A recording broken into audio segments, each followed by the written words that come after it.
What's going on, everybody? It's FREEDO here, joined with Liam or Weagle to discuss the big patch. Now, there's a whole bunch of things that we want to talk about, but the issue is it's difficult to make a bunch of little videos about this, so instead, we're just going to hop on and have a bit of a discussion on where we see the meta going and review the massive amounts of changes that just went into the game yesterday. So, where do we want to start, Liam? Soldier? Should start with Soldier, because that's what everyone's talking about, I think. Okay. Now, here's the thing that we realized immediately.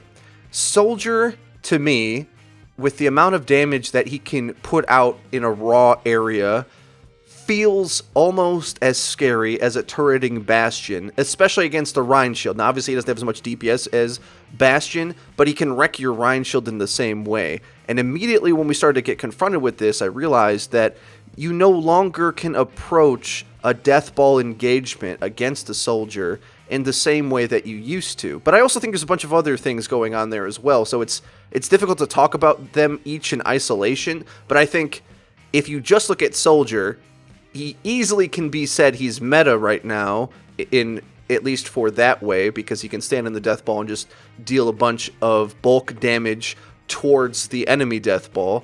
But I don't think he's overpowered, actually, because of the other pieces that we'll talk about later. What do you think about Soldier right now? I mean, I think the crazy thing about Soldier is he wasn't used that much because everyone knew McCree was good. But with this buff that he's got to, like, it's like a potential 150 damage more per second or something. It's quite a lot if you hit a lot of headshots. He's just so much easier to use than McCree, and all of a sudden he's just melting things. I mean, there was one soldier guy that got behind my team yesterday and just melted 4 of us in the back of the head like it was nothing. Whereas a McCree would have had to pick them shots, try and get a flashbang in there and a roll, and a soldier can just hold down the trigger and just melt everything. And as FREEDO says, because Rhine Shields now are going down much quicker too, we're seeing double hit scan with McCree soldier melting shields, or even like Pharah soldier melting shields. It's very, very difficult to sustain a push, or at least a defense, sorry, from the push with the Rhine Shield now, because it just goes down so quickly. So I think that's probably why they buffed D.Va as well. And as FREEDO says, there's just all these different factors coming in at once. One is the Pharah buff, which I've seen a lot of people say isn't that significant, but I don't think they really realize now how far away you can be with Pharah all of the time. So you can be like miles up in the sky, so far away that a McCree has no damage on you and a soldier doesn't have much damage on you, and his spread is too big to actually deal that damage at a super long range. So Pharah is also brought straight back into the meta if you can use her new boost. So basically she stays up in the air longer, because the thrust from each push from all of her thrusters is 35% increased. So her ability to stay in the air at a distance and just rain down fire on people is just really, really powerful too. Right. I would say there's a lot of moving parts, and it's difficult to treat them in isolation, but I'll do my best to try to do that and discuss the health of these changes on a case-by-case basis, though. That's why we have the longer form video, so we can go into little tangents and stuff. So, as far as Soldier's concerned, I do tend to agree that I don't like how easy it is for him to consistently just melt something in front of him. But with the consideration of the other things that are starting to get good, I think this might lead to a trend to buffing up DPSs to this level rather than expect things to go back to the old meta. Whereas right now, things die, basically, is kind of the theme, right? Whereas in the nano meta, it felt like you needed perfect focus fire, you needed perfect teamwork and coordination to kill something, but now, with Pharah always being wherever she wants, with Widow being viable, with Soldier basically being a alternate tank buster type thing, then the range sustain damage and the range burst even. Like, Soldier typically is supposed to be sustained damage, but he's starting to get into the burst damage category against larger targets. Now, the issue with Soldier, actually, and this might go beyond the common conception of what these hit scan characters do, they no longer counter Pharah. And I'll tell you why. Because a good Pharah has the tools at her disposal now to stay either at an off angle or right behind a bit of cover that she can dodge up and down behind. She can be wherever she wants. She could be as high as she wants. She can be behind stuff. She can be very hard to hit. And what Soldier really wants to be doing right now is being in the Death Ball, dealing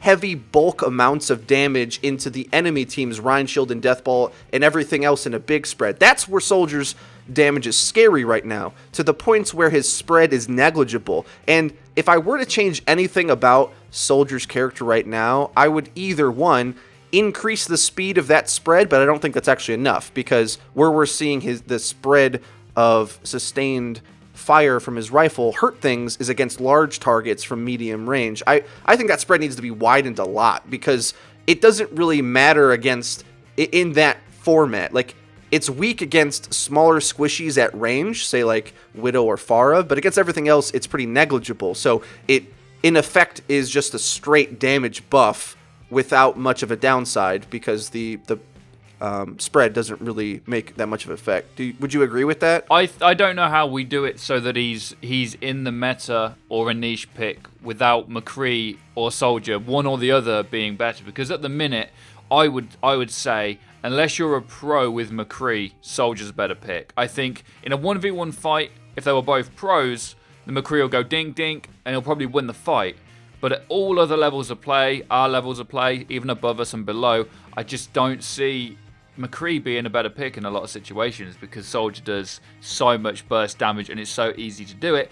And as you say, even if you increase the spread by loads, what's that going to do? Because some of the targets are so big anyway. The Rhine Shield, that great big blue rectangle, you're still going to hit it with Soldier from like any distance. So I don't want to say nerf him, because they've just buffed him, right? And we may need a little bit more experience with it to see how to counter him. And I think D.Va, as you pointed out yesterday to us, I think D.Va may actually be a good counter to this Soldier thing, in the way that it is to Bastion as well. Bastion's on the point, delivering loads of damage. You're flying with D.Va, all of a sudden he can't do any damage, and you get a few seconds of opportunity to take out that Bastion. Now, the difference with Soldier is he can run away from the fight, but then you're taking him out of it and he's no longer shredding everything. So it's just a complete meta shift at the minute, I think. And I think that resurgence of D.Va doesn't even directly correspond to her buffs at all. I think it makes her more durable in that fight, but she still would have been good at that job regardless. So I don't think it's directly proportional to the buff she got. But I think as well, something that we may have to consider is the situation of how the game's played, even, because what we thought was the tried and true way to approach sort of two Rhine death balls fighting at a choke point feels much different now.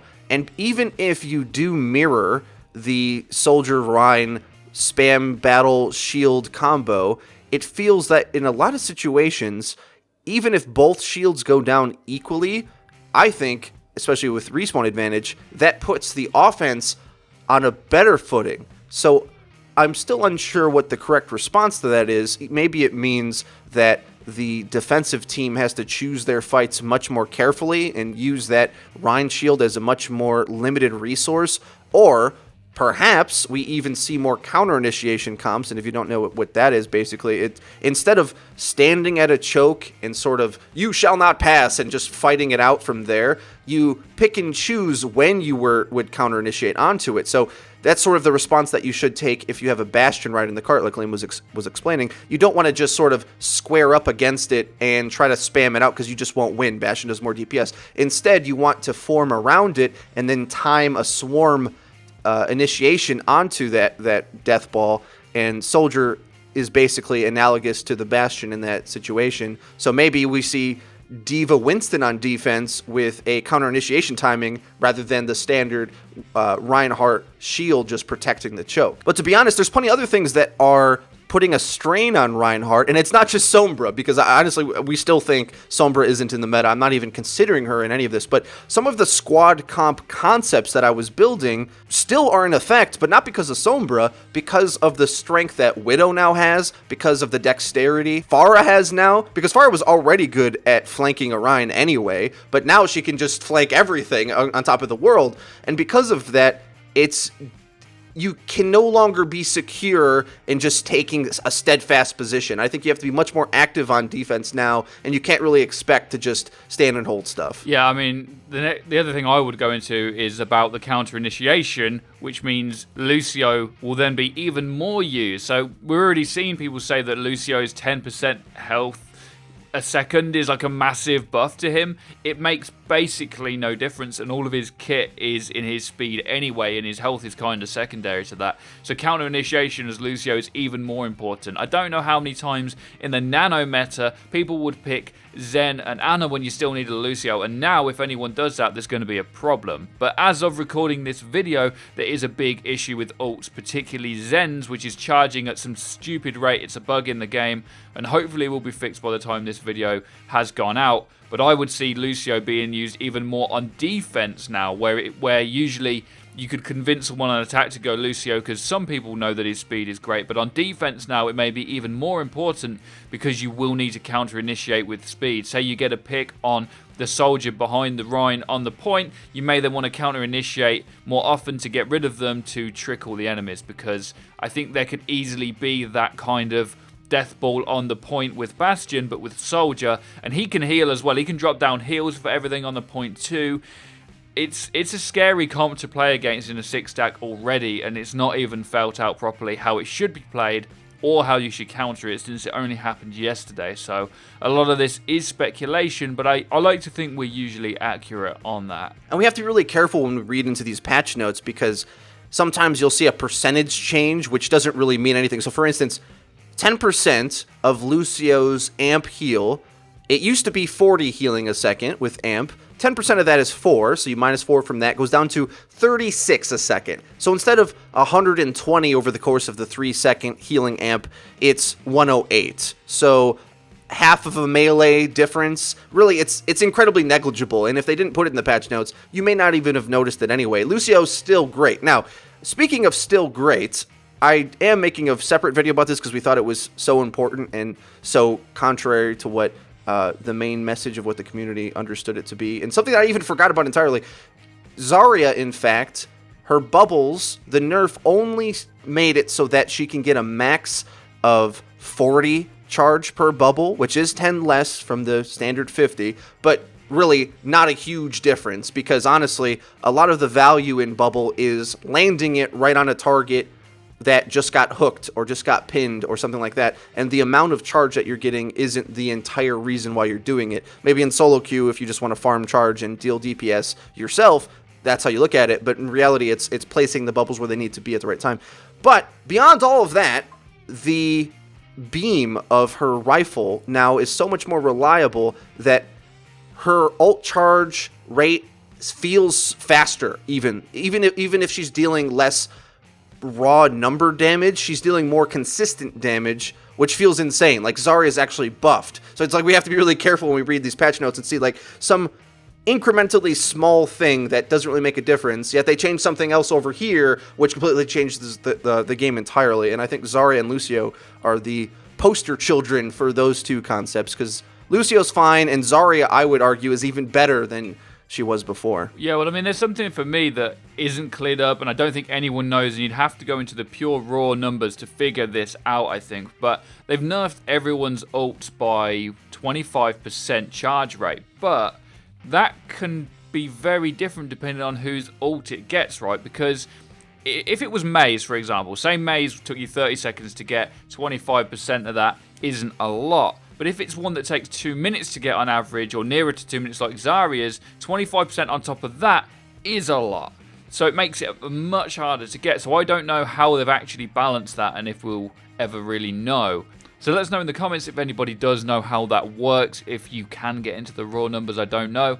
I guess we'll find out as time goes on if some of the ults like Zarya's are a lot harder to get. But as FREEDO mentioned, hers probably isn't the best example, because her tracking rate is so much better now that you pretty much just can't miss with her, really. At least before there were shots that would miss even though you were on or right next to someone, whereas now the constant DPS rate is much improved. And also the characters that got any damage increase are also going to be getting more ult charge because they're dealing more damage. So even if it requires more charge, maybe it pans out. So I didn't play Soldier as much as you guys did, so maybe you noticed that Soldier ult came regularly enough. It might be too hard to tell at this point, but it feels like you get it quite often, but I'm not sure it's going to take... I don't think it's too often, I don't think, but it is more often because his damage is better. But the thing is, how do you weigh that up if you never really played him before, right? He wasn't amazing before, and I used him like every now and then, so I wouldn't really be able to know, I don't think, from the amount that I've played him, how much more often he would get it now. But I would say with his increased damage,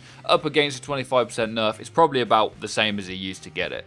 With these ult charges too, sometimes you have to think about how the character plays. So honestly, I don't know if I even like the Zarya beam change, because Zarya is a frontline hero that just does all the trash damage in the world, and it's so easy to just constantly be doing damage, as compared to, say, the old Soldier, who maybe, let's say, his job was to snipe the Pharah out of the sky. Well, no longer do I think that's the best value for Soldier, really. And Pharah's going to be so far away that you probably don't even want to be doing that anyway. Instead, now Soldier should just be spamming down the lane, hitting everything that he can all the time. Just constant rate of fire, constant shooting the thing in front of him, and does a massive amount of trash damage, and some of it setup damage, heavy lifting damage, we can call it. Not all of it has to be useless damage, and I don't think it necessarily is. But that affects the charge rate as well, like the playstyle of the character, because if he can do that, and say like a Widowmaker is spending a lot of time having to watch a lane in the sky for Pharah to slip into her trap, then she's not getting as much ult as he is. And not to say that I have an opinion on that one way or another, but it's just another thing to consider. Yeah, and I mean, all of these effects have knock-on effects, right? So they've buffed Torbjorn too, but the thing is they've buffed Soldier and Widow. So Torbjorn puts his turret up now, it's going to just get wrecked instantly by Widow or Soldier if they're being played. And something that FREEDO said to me yesterday that I wasn't sure I agreed with at the time, but thinking about it now after playing it more, is Genji could be back where he was before when he was really strong, and not be OP. It is tough for Genji right now, I can tell you, because Genji, even in the last meta, still needed to be set up well. You couldn't carry as much because he got the big nerf that he had before. I mean, it was loads of little nerfs accumulating to a big nerf. And now, Soldier is so strong against Genji, because if he just jumps in and you hit him with a few shots and a helix, he's just dead. Soldier's very good at killing the divers and the backline. And at lower levels, with no one really supporting the Genji, right, with the Zarya bubbles and stuff, it could be a tough meta for Genji, I think. I really think it could be. The good news is for Genji, he's stronger against big impacts of damage. So the more damage his enemies do, the more Reflect can do, which is why it's so good against Bastion, for instance. However, easy damage to hit on at range, especially if you thought McCree supposedly can counter a Genji by hitting him through the sky or stunning him up close. Soldier hits that damage even easier, and now you have Zarya, her connection is so much better. Everything in the game feels more lethal, and because of that, I think we can probably start to edge up characters a bit. And if they're not really competing in that way, then they need to go towards being more lethal rather than the last meta, which was all about sustaining life and dealing big bursts of heal and a very tanky meta. I don't think it's as easy to get away with that anymore, because you have so many of these good ranged threats as well as so many more lethal ways to deal damage that the powerful healing in the game isn't going to be able to cover for. I think the last two things really to talk about are Ana and Mercy. Mercy being probably a rough meta for her with all the melting, but she did get a buff where she regens health a bit quicker. The game's very fraggy now, so again, it's just tough for Mercy to stay alive. Like, we got a friend, Valk, that's really good at Mercy, and he can get some value out of her still, but rough meta for Mercy. And I think Ana is actually still quite good, but it requires more team coordination. So her nano boost has been nerfed, so you do need to initiate it or counter-initiate, as we mentioned earlier, with a Lucio speed boost and an Ana then nanoing the Rhine or whatever target, or the Reaper. So it's more of, I think it's buffed the attack side of the game. That's how I feel at the minute. I feel like it's going to be more difficult to defend. Counter initiation is going to be a big thing, especially with, as I say, nano boosting of Reaper, speed boosting him in, and Zarya bubbling him to get that value, whereas before it was just Q to win.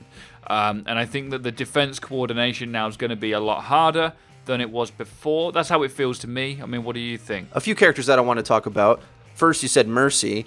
The good news for Mercy is that she can pair up with Pharah, who's amazing now, and she's almost directly tethered to that character and always has been. So in that way, she can squad up with Pharah and have a good time, regardless of how the rest of the meta is being considered. So I always think she's somewhat viable just for that reason alone. The Ana change I'm in absolute love with, to be honest, because it shifts the balance of where the main fragging potential is in the team fight for either side, away from the support damage amplification and instead onto the shoulders of either the main DPSs or off tanks like Zarya and things like that. Like damages, the percentage of damage dealt is getting shifted into their hands, whereas before you could just hold out the fight until Nano and then Nano could win it. Now, interestingly enough, I do think characters like Reaper and especially nanoing him is still pretty good, because not much does that much close range burst damage, but I don't think you're going to have Reaper to tank bust, because there's just so many other different threats that like tanking up shouldn't be as good. You can't just simply hold the line here, keep Ana alive, and get Nano and Nano all of the time. You just won't have enough value in the fight, actually, and it'll bear out that you're not going to be dealing as much damage as the other team, who either is more mobile or more lethal than you if you choose to go for a tank-heavy lineup.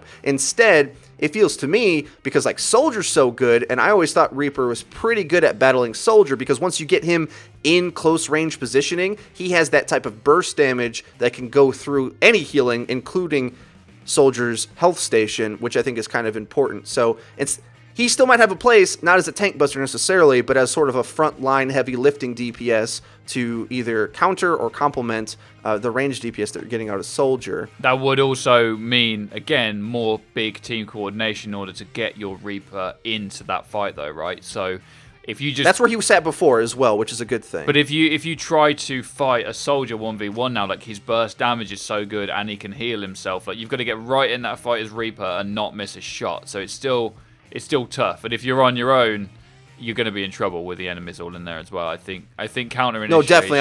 I agree with that without a doubt. I don't know who can fight Soldier that well right now. No, I mean diving is the way. I think getting in their faces is going to be the way for a while until we see the more changes. I still think Sombra's going to get a change, because she just doesn't have a place here. She just doesn't have one. And some people have said to us, well, just think about fun, lower levels, quick play. Fair enough, you want to have fun with Sombra, I think. But in the meta terms of things, and her just being viable in 6 stacks or anything from kind of plat upwards, I think Sombra's just going to see limited use, or even if she does get used, not really get the potential out of her that you could out of another hero, because the argument we've had a lot is that she isn't like Tracer. She's not there for cleaning up backlines. She's there for disrupting. But if that skill set doesn't fit into the game, then the only thing you can compare her to is a crappy Tracer, unfortunately. And I would love to see her in the meta. I think her kit's great.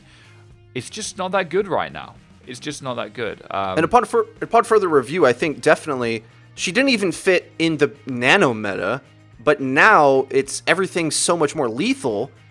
I don't see a way she can compete, because so many other things deal good damage that having a character that simply just has a gimmicky way to disable, it doesn't cut the mustard yet, and she's going to need a lot of changes in order to be able to compete with all these different lethal options that we have on the roster. One last thing about Nano as well, for those of you who liked the Nano meta and still want to find good value in it, like Liam explained, you can set it up in many ways to sort of burst it into the fight, and putting a lot of resources, speed boost and bubbles and stuff like that. Also, I feel using it once the attacking team is committed to a last fight is very good as well. So think like the last point on Eichenwald or King's Row or whatever, where the offense has a respawn disadvantage and they have to sustain the fight. You can pop Nano in a situation like that, or even I think we used it on King of the Hill, Ilios. Like you pop it on a McCree at range when they have to fight into you, when you know they're stuck in that fight. It really gives you a big advantage there. And I still see the Nano value. I still think it's a sick ability. It just doesn't overtake the game and guarantee all this damage out of it. It just enables some of your star players to shine, and instead of putting it definitely on Reaper or Rhine every time, I think there's a lot more interesting decisions you can make about it. It's still good on Reaper if you set him up and get him in the fight, or Rhine as well, but more easily the ranged characters, like I said in previous videos, I'm seeing it shine. Nano Widow. Here we go, boys. I don't know necessarily if that's if you could full charge and headshot a character anyway, I think that's a bit of overkill. I think it's better on McCree or Pharah, but yeah, anyway. Don't put words into my mouth. Lucio Anna is still the way forward, I think. Boostio, unstoppable. It actually it should amp his heals, so it's actually good again and viable. I think that'd be good. In terms of picks, I think Anna Lucio is still the way to go. I think but it is harder to implement. So we may see some Zen, especially if they don't patch him, because he's currently bugged out. Try it out if you don't believe me. Very bugged out right now, but it may be patched by the time this goes up. Lucio Nano, all the way, I think is still good. Just a lot more harder to implement, which I think is good as well. It's just a shame that they've made something like that harder to implement, and then Soldier feels really strong all of a sudden. So counter initiation meta, I think, is what we're going to see. Or at least in 6 stacks. I don't know how people are going to deal with this in solo queue. I think it might be rough for defenders for a while, especially with this Soldier. He's just so strong. So strong. Deal with the Soldier. He's the priority target at the minute. That's how I feel. All right, guys. We'll be making plenty more content on this patch. It shifted up the game so much that there's tons of videos we're going to be needing to make in order to get our grips on it, in order to translate it to how this is going to affect you and your game. But for now, there's our review of where the meta sits for us. If you enjoyed the video, please leave a like on the video. It really does help us out. Subscribe for more. We upload each and every day, and we stream to Twitch every day, so check that out in the link in the description as well, and be sure to set up email notifications so you can see when we go live. We have a Discord server that you can use to team up and find friends that play Overwatch as well on every platform at every rank. Follow us on Twitter at YourOverwatchYT for news, updates, stream announcements, and funny clips from our Twitch streams. That's been it for me. It's been Liam and FREEDO for Your Overwatch, and we'll see you guys next time.